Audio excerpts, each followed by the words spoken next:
welcome to my channel. My name is Amin and I am a graphic designer and hand lettering artist. In this tutorial, I will show you how I made this cool looking logo. First of all, I set up a mood board. After doing so, I start doing some sketches. The mood board contains some images, logos, maybe illustrations that can represent the style or the feeling of the logo. After doing sketches, I scan it or take a photo or snap of it and put it on Illustrator in a layer and create another layer for the baseline. After doing so, I create a third layer. I will start tracing my logo. I will speed up the process and get back to you after that.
Okay, so after finishing the initial tracing, now I have to tweak my logo a little bit and give it a nicer look.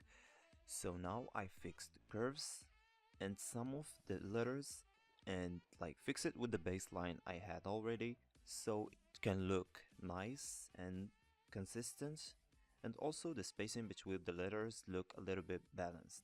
I didn't give it much time, so maybe for the next one I'll show you the full process and how I make it. This one is kind of on the go work, so I hope you like it guys, and see you in the next episode. I'll leave you with the speed up process of this one and see you next time.